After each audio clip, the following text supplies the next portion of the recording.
Esperanza de vida, desarrollando una estrecha comunión con Cristo.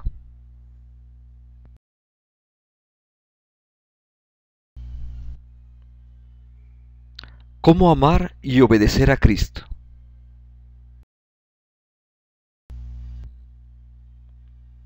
Juan 15, del 10 al 12. Si guardaréis mis mandamientos, permaneceréis en mi amor, así como yo he guardado los mandamientos de mi Padre y permanezco en su amor. Estas cosas os he hablado, para que mi gozo esté en vosotros y vuestro gozo sea cumplido. Este es mi mandamiento, que os améis unos a otros, como yo os he amado.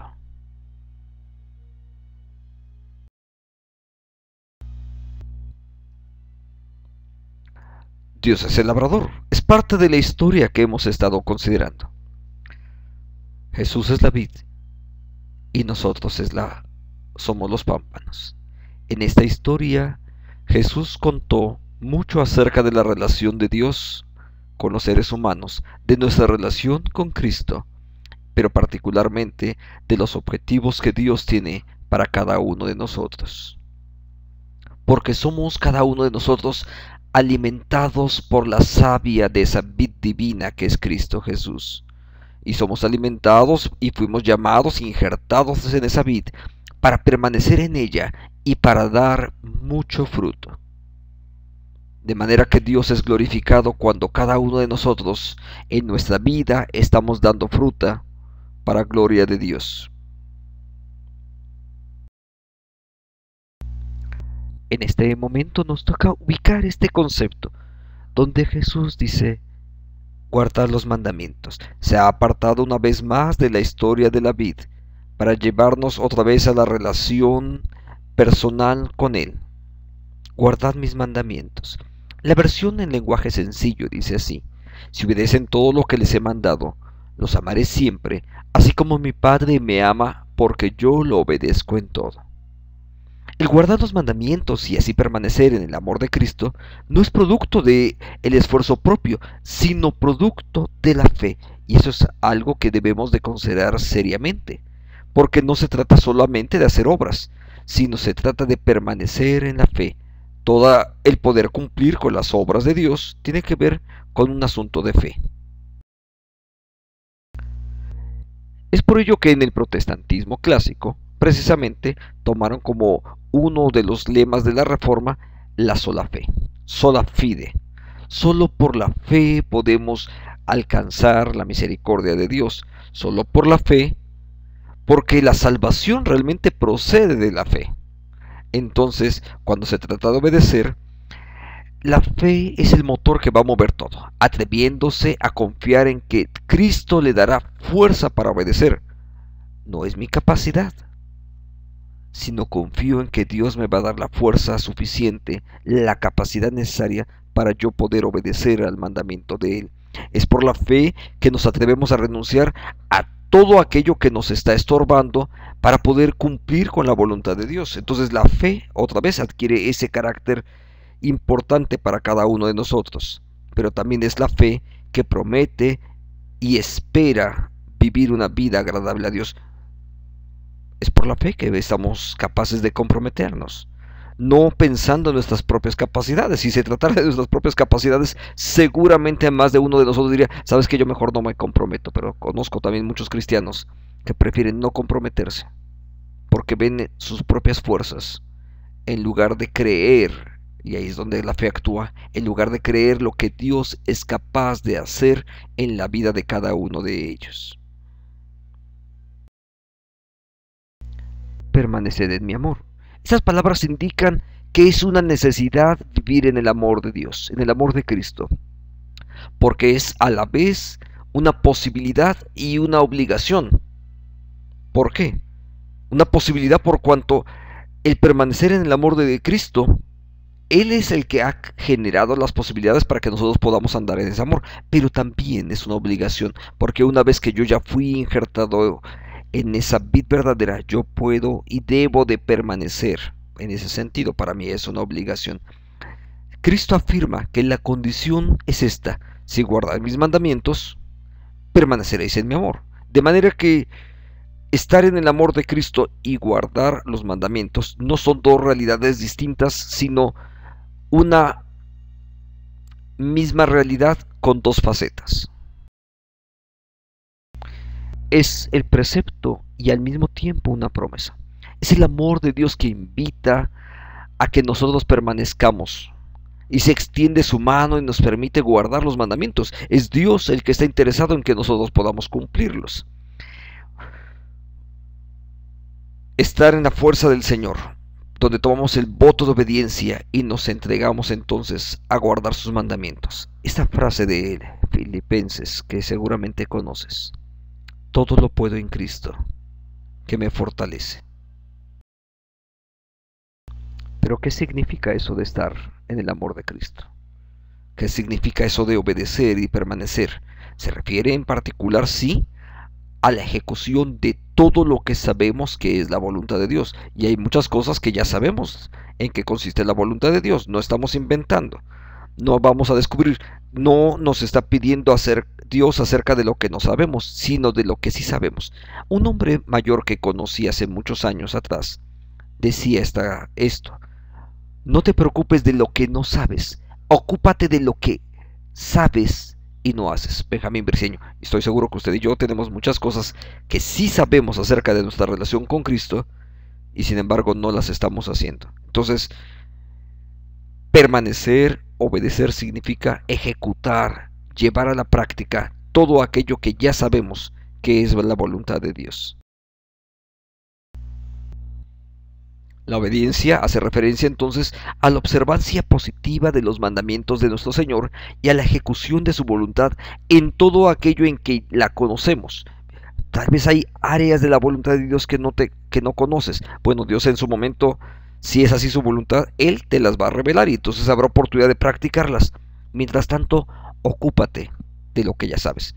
Considera incluso los elementos básicos.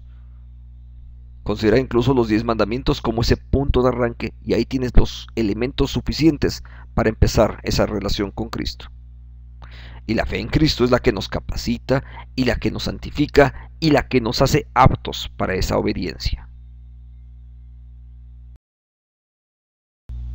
Pero también se trata de evitar todo lo que sabemos que es pecado, no solamente hacer lo que sabemos que es positivo.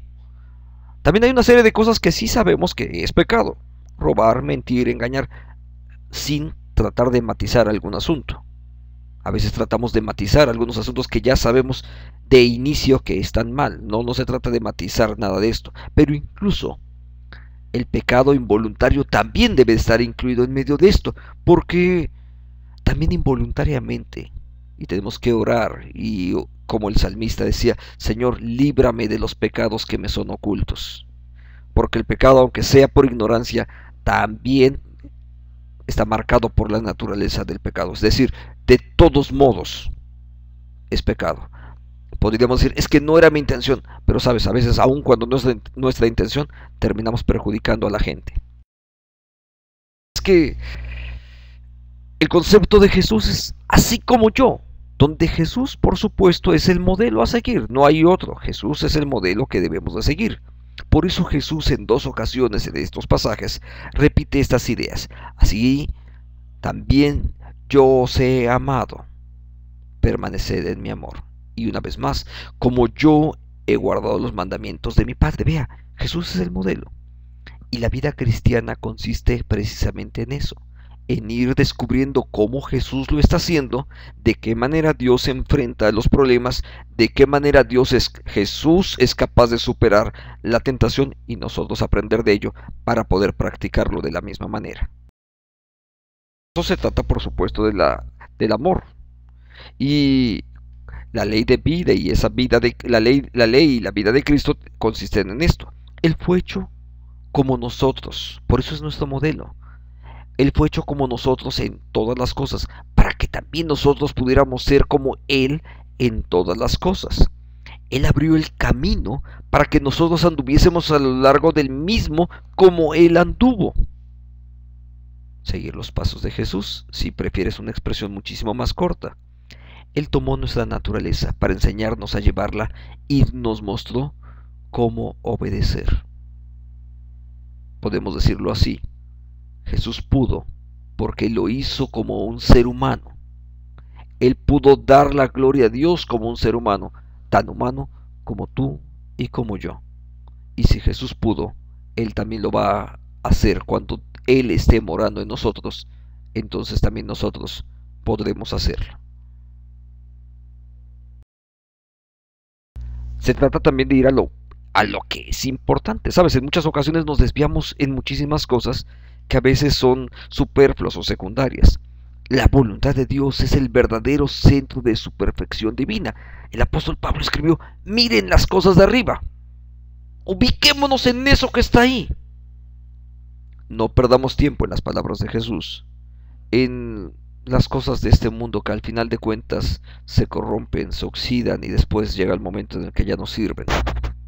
Nuestra vida debe estar centrado en lo divino, estar pensando justamente en lo que va a trascender. Entonces, obedecer es esa apertura de camino para crecer entonces a la semejanza de nuestro Creador, es aceptar y hacer su voluntad, y esto nos va a brindar comunión con Él.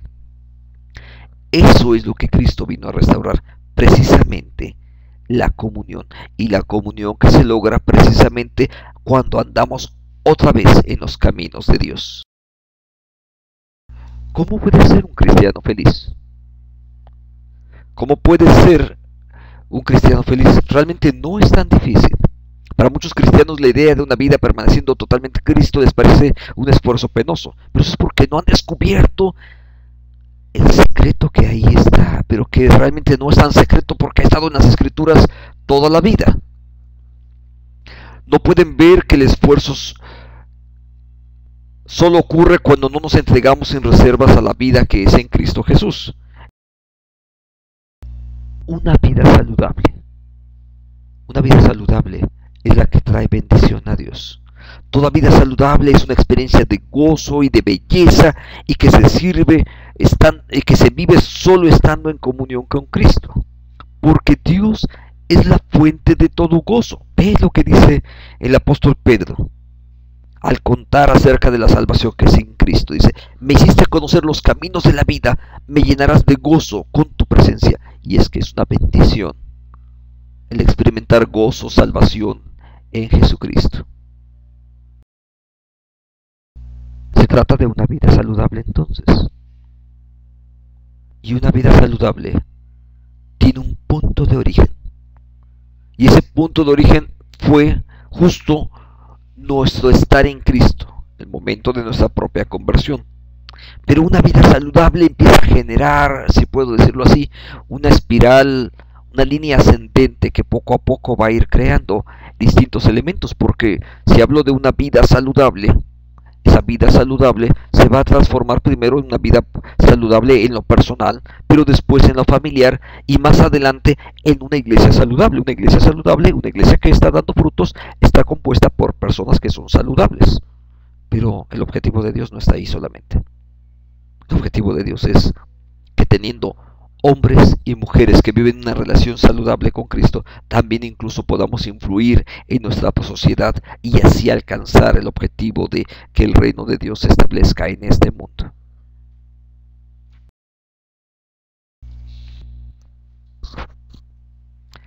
¿Qué es el gozo de Cristo? Bueno, el gozo de Cristo consiste en recibir el amor del Padre, en permanecer en Él, y por supuesto el gozo de pasar este amor y derramarlo entre los pecadores. Juan escribió estas líneas preciosas: no tengo yo mayor gozo que este, que el oír que mis hijos andan en la verdad. Para que vuestro gozo sea completo, el único modo de ser perfectamente felices es tener tanto de Dios como nos sea posible y de una identificación plena con su voluntad. Participemos de su gozo al ser amados por el Padre y por Cristo, el gozo de nosotros al amar a los que nos rodean y de vivir para ellos. Estar en Cristo entonces es estar en su amor. Dios es amor. Su naturaleza entera y su perfección se tratan acerca del amor. Cristo es el Hijo del amor. de Dios, el portador, el revelador y el comunicador de su amor. El Dios Trino realmente es amor. El Espíritu Santo es el Espíritu de amor. La salvación es el amor que nos conquista y que entra y que hemos recibido cada uno de los que hoy andamos en la fe.